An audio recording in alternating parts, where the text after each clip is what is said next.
અને ઘણા લોકોને કન્ફ્યુઝિંગ હોય છે કેમ કે સોશિયલ મીડિયા ઉપર અઢળક વિડીયો તમને તેલના જોવા મળશે અને મેજોરિટી અત્યારે બધા એ જ વાત કરે છે કે કપાસિયા તેલ કરતાં સિંગ તેલ સારું. એ વાત તો માની જ, પણ કેવું તેલ ખાવું જોઈએ સિંગ તેલ એના વિશે બહુ ઓછી માહિતી છે. અહીંયા ફાઇનલ ક્લિનિંગ થાય છે, એમાં ખરાબ દાણો, માટી, કોઈ પણ જે ખાદ્ય વસ્તુમાં વપરાય એમ નથી ને વસ્તુ બધી અહીંયા મેન્યુઅલી બધી ક્લીન થાય. બરાબર. પછી પ્યોર દાણો જ અંદર પ્રોસેસમાં આવશે. ને આપણા કસ્ટમર નોન કસ્ટમર માટે આખું વર્ષ 365 દિવસ સવારના 8 વાગ્યાથી રાતે 11 વાગ્યા સુધી ગમે તે મારા યુનિટમાં ફોન કર્યા વગર આવીને ચેક કરવાની છૂટ છે.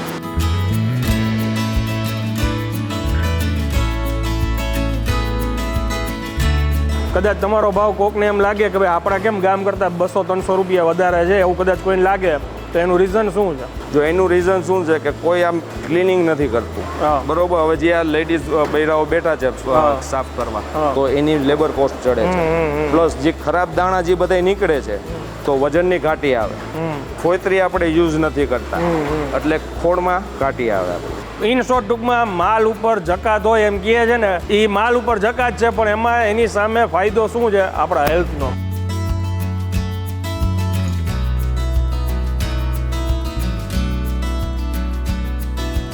તો ફરી એકવાર તમારા માટે એક નવો વિડીયો લઈને આવી ગયો છું ને સિંગ તેલની અત્યારે સિઝન ચાલી રહી છે અને ઓમ જોઈએ તો દરેક ગુજરાતી આખા વર્ષનું ઘરમાં તેલ ભરતા હોય છે અને ઘણા લોકોને કન્ફ્યુઝિંગ હોય છે કેમ કે સોશિયલ મીડિયા ઉપર અઢળક વિડીયો તમને તેલના જોવા મળશે અને મેજોરિટી અત્યારે બધા એ જ વાત કરે છે કે કપાસિયા તેલ કરતાં સિંગ તેલ સારું. એ વાત તો માની જ, પણ કેવું તેલ ખાવું જોઈએ સિંગ તેલ એના વિશે બહુ ઓછી માહિતી છે. હું આવ્યો છું અત્યારે સારા એગ્રી એક્સપોમાં, જે ધોરાજી હાઈવે ઉપર આ જગ્યા આવેલી છે. સવારના 8 થી રાતના 12 વાગ્યા સુધી એની ટાઈમ કોઈને બી આ ગાણીએ આવીને જોવું હોય ને કે અહીંયા કઈ રીતે તેલ કાઢવામાં આવે છે તો બે ચીજે ગમે એને આવી જવાની છૂટ છે.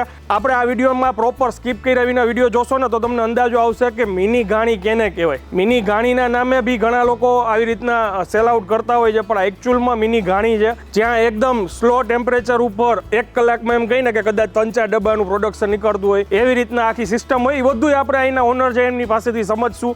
અને ખાસ વાત કે અહીંયા જે કાંઈ બી તેલ નીકળે છે એ માત્ર ને માત્ર સિંગદાણા જે હોય મગફળીના દાણા એનું જ તેલ પીલીને એ લોકો કસ્ટમરને આપે છે. આખી મગફળી અહીંયા પીલવામાં નથી આવતી. પ્રોપર વિડીયો સ્કીપ કર્યા વિના જોજો, તમને ઘણું બધું જાણવા મળશે. ચાલો શરૂ કરીએ.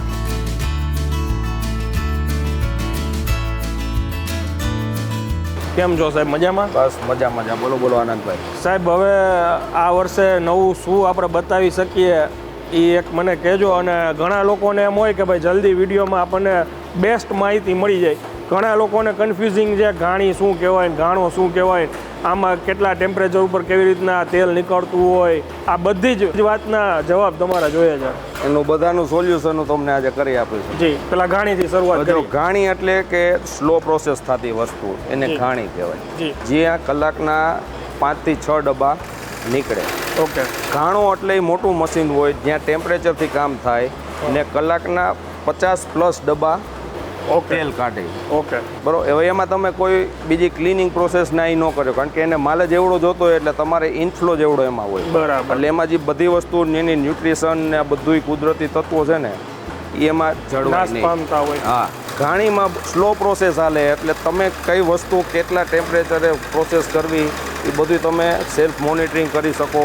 કોણ કઈ વસ્તુ વાપરે છે એ ત્યાં એની ફેક્ટરીમાં તમે વિઝિટ કરો, લાઈવ જોવો, એની આગળ કેવા મશીન છે, નાના છે, મોટા છે, ત્યાં તમે પાકો અંદાજ આવે કે ભાઈ આ ઘાણી છે કે ગાણો છે. કે ઘાણીના નામે ઘાણાનું તેલ આપણે નથી, ખાલી ઓલું તેલમાં બોટલ ભરાતી હોય ને એવા સીન ખાલી જોઈને અંદાજો ન આવે. બીજા ગ્રાહક એ છે કે ભાઈ મારી આગળથી તેલ લે કે ન લે, પણ એને માહિતી બધી સાચી આવે કે જ્યાંથી લેવા જાય ને તો ત્યાં પૈસા દઈને છેતરાઈને ન આવે. બરાબર. આ એડ્રેસ ક્યાં આવ્યું સાહેબ આપણું? આ Shri Sara agri export, Jetpur road, national highway 27, Bhutvad Patiya પાસે, ધોરાજી.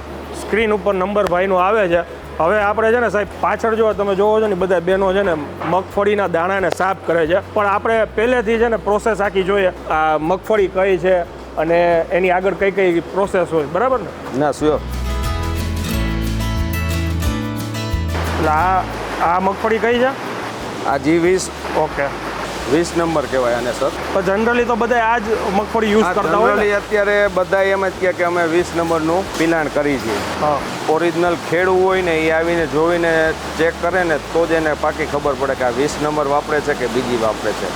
બાકી સોશિયલ મીડિયામાં તમે અત્યારે જુઓ તો બધા એમ જ આવશે કે G20ની મગફળીનું શુદ્ધ સિંગ તેલ અહીં મળશે.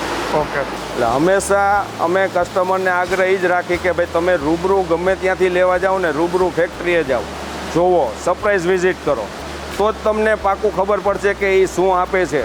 બરાબર. આ વર્ષે સારા વરસાદના લીધે મગફળીનો પાક જાજો ડેમેજ થયો છે. ઓકે. બરોબર છે. હવે આ 20 નંબરની જ મગફળી આપણે બધી પીલી છે.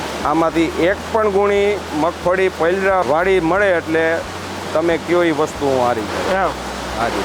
એટલે પલરેલી અત્યારે આવતી તો એમાં ફેર શું હોય? એ પલરેલ મગફળીનું તેલ આખું વર્ષ સારું ન રહે સાહેબ. અચ્છા. એકવાર તેલ નીકળી ગયું પછી કોઈ કસ્ટમરને ખબર ન પડે કે ભાઈ આ પલરેલ મગફળીનું તેલ કાઢીને મને આપ્યું છે કે કોરી મગફળીનું તેલ કાઢીને આપ્યું છે. ઓકે. તો આ અત્યારે જે આપણી છે આની લાઈફ કેટલી હોય? મારો ડબ્બો હશે એની 2 વર્ષની જવાબદારી. 2 વર્ષ તેલને કાંઈ ન થાય. યસ. હવે આનંદભાઈ જો આપણો આ મેઇન પ્રોસેસ અહીંથી ચાલુ થાય. મગફળી લેબોરેટરી પાસ રિપોર્ટ થાય પછી જ અહીંયા આવે. દરેક મગફળીનું સેમ્પલિંગ પહેલાં થાય. મારે ક્રાઇટેરિયા પ્રમાણે રિપોર્ટ આવે તો જ એ પ્રોસેસમાં હું લઉં, ત્યાં સુધી પ્રોસેસમાં પણ ન આવે. હવે અહીંથી પહેલું સ્ટેપ આપણું ચાલુ થાય આનંદભાઈ કે મગફળી અહીંયા અંદર જાય, ઉપર મશીનમાં જશે, મશીનમાંથી છિલકા બધા પાછળની સાઈડ ઉડી જશે, દાણા બધા અંદર આવશે.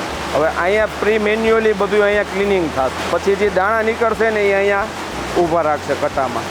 ઓકે. પછી બૈરાઓ અહીંથી દાણા બીજા સ્ટેપમાં ક્લિનિંગ પ્રોસેસ માટે લઈને જશે. બરાબર. હવે અહીંયા ફાઇનલ ક્લિનિંગ થાય છે.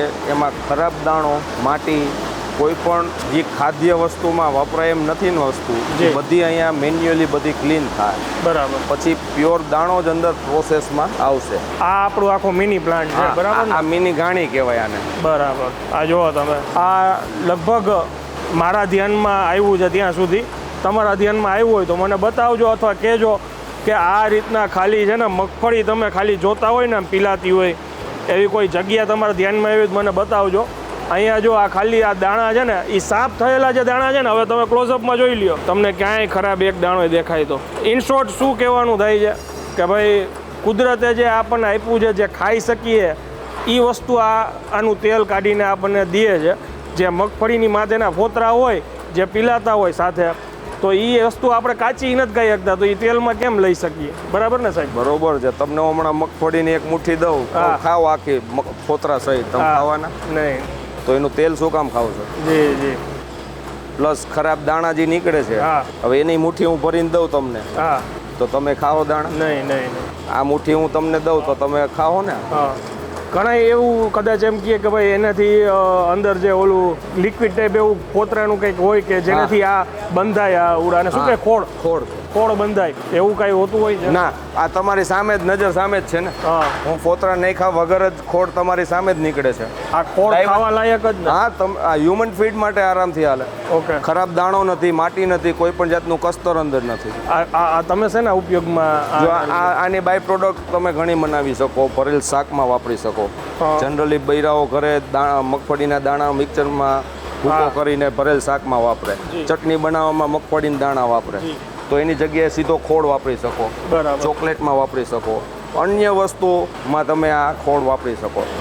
જે વસ્તુ મગફળીના દાણામાંથી બનતી હશે ને એ બધી જગ્યાએ તમે એનો ખોળ પણ વાપરી શકો. કે આપણે જે છે ને આપણા યુનિટમાં જે તેલનું પિલાણ કરી છે ને આપણે મગફળીના દાણાનું, એમાં ખાસ ટેમ્પરેચરનું ધ્યાન રાખી છીએ કે એ બિલો 35 ડિગ્રીમાં મારો પ્રોસેસ કરું છું.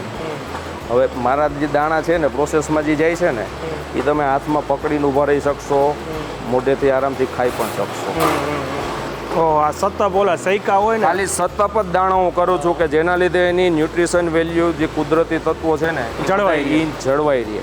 હવે આપણી બોડીને જે વસ્તુ જોઈ છે ને એ પૂરેપૂરી મળે તેલ. બરોબર છે. જ્યાં તમે અન્ય ગમે એ જગ્યાએ જાશો ને તો આ વસ્તુનું મેઇન ધ્યાનમાં નથી રાખવાનું.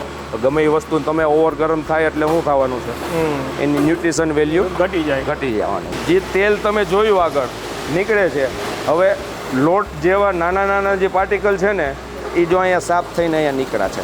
હવે આ તમે ખાઈ શકો, પ્યોર પ્રોટીન છે આ. જ્યાં બીજે જોશો ને તો કાળું જ આખું હોય છે આ. કારણ કે માટી ફોતરી બધું લાગટ પીલતા હોય ને એટલે એનું ફિલ્ટર હાવ કાળું હોય. એ જોન તમને એમ થાય કે ભાઈ ઓ આ શું છે. હવે એ જ તેલ છે ને પાછું બીજી વાર અહીંયા કપડામાં પાસ થાય એટલે ડબલ ફિલ્ટર. ઓકે. અને પછી ત્યાંથી આ ટાંકીમાં જાય. હા, ટાંકીમાંથી અહીંયા તેલનો ડબ્બો મુકાય. હા, અને એ પછી આવી રીતના ભરાય. જો મને બધું સમજાઈ ગયું. હવે તમે આટલા ટાઈમથી આવો છો તમને સમજાય છે. આપણે લાઈવ ડબ્બો નથી ભરતા એનું કારણ એ તમને ગયા વિડીયોમાં મેં સમજાવ્યું હતું. પણ છતાંય કહી દો કે જો આપણે લાઈવ આપણે તેલ સાવ સતપ હોય ને તોય હું મારો લાઈવ ડબ્બો નથી કોઈને ભરતો. બરોબર છે, ઠંડુ થવા દેવું પડે. તેલને ઠંડુ થવા દેવું પડે. હવે અન્ય જગ્યાએ કેટલું ટેમ્પરેચર પ્રોસેસ કરવામાં આ લોકો રાખતા હોય. બરોબર. હવે એ તેલ ગરમ થયું હોય, તેલ ગરમ થઈને તમે સીધું અને સીલ મારી દો ડબ્બાને, અંદર થાય વરાળ. એટલે વરાળ જે થાય, હવે એ ઠંડી થાય વરાળ એટલે પાણીનું જ રૂપ ધારણ કરવાનું છે.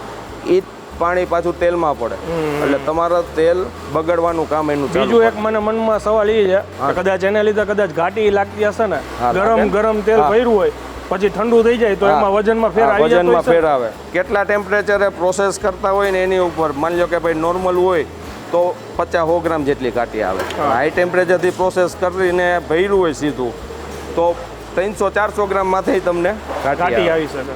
ઓહો. હવે સાહેબ કોઈને આ તેલ જોતું હોય હાજી તો આ રીતના બોક્સ લગાવીને આપણે આ બધું જે ટ્રાન્સપોર્ટમાં જાય ને મારે એ બધું બોક્સ પેક થઈને જાય. ઓકે. કદાચ તમારો ભાવ કોકને એમ લાગે કે ભાઈ આપણા કેમ ગામ કરતાં 200-300 રૂપિયા વધારે છે એવું કદાચ કોઈને લાગે તો એનું રીઝન શું છે? જો એનું રીઝન શું છે કે કોઈ આમ ક્લિનિંગ નથી કરતું. બરોબર. હવે જે આ લેડીઝ બૈરાઓ બેઠા છે સાફ કરવા તો એની લેબર કોસ્ટ ચડે છે. પ્લસ જે ખરાબ દાણા જે બધા નીકળે છે તો વજનની ઘાટી આવે. ફોતરી આપણે યુઝ નથી કરતા એટલે ખોળમાં ઘાટી આવે. ઇન શોર્ટ ટૂંકમાં માલ ઉપર જકાત હોય એમ કહે છે ને, એ માલ ઉપર જકાત છે પણ એમાં એની સામે ફાયદો શું છે આપણા હેલ્થનો. આપણે 200-300 રૂપિયાની એક થાળી જમી લઈ જઈએ એક ટાઈમ, ઘણી વાર કાં પીઝો એક ખાઈ લઈ જઈએ તો એની જગ્યાએ આપણે જો આ 12 મહિનાની ઘરે રસોઈ બને છે એમાં કદાચ આપણે એ જોવાનું ચૂકી જાય તો એ આપણા હેલ્થ માટે, આપણા પરિવાર માટે, બધાય માટે સારું છે. બરાબર, બધાય માટે સારી વસ્તુ છે. અને હવે કોઈને આ ઓર્ડર કરીને મંગાવવું હોય અહીંયા જો રૂબરૂ જેને આવવું હોય એને તો છૂટ જ છે. બાકી ફોન કર્યા વગર જ આવવાનું, મને ફોન નહીં કરવાનો, એને રૂબરૂ આવી જ જવાનું એની રીતે. અને બહારગામ જે લોકોને ભરોસો આવે ને એમ કે ભાઈ મારે જોઈએ છે તો એ કેવી રીતે મંગાવે? એ મારા નંબર ઉપર મને રિંગ કરે, મને કયા લોકેશનમાં એ લોકો છે એનો એડ્રેસ ને મને આપે એટલે જેટલી બનતી કોશિશ મારી હશે ને ત્યાં એના ઘર સુધી હું પહોંચાડવાની બનતી ટ્રાય કરું છું સર. ગુડ. હવે લગભગ આઈ થિંક આ વિડીયોમાં બધી જ માહિતી મળી ગઈ છે. જો વિડીયો સારો લાગ્યો હોય તો બીજા લોકો સુધી શેર કરો. ઘણા લોકોને આ વસ્તુનું વધારે નોલેજ નથી હોતું જેથી કરીને એમને આઈડિયા આવે. કમેન્ટ કરીને જરૂરથી જણાવજો કે આ વિડીયો તમને કેવો લાગ્યો.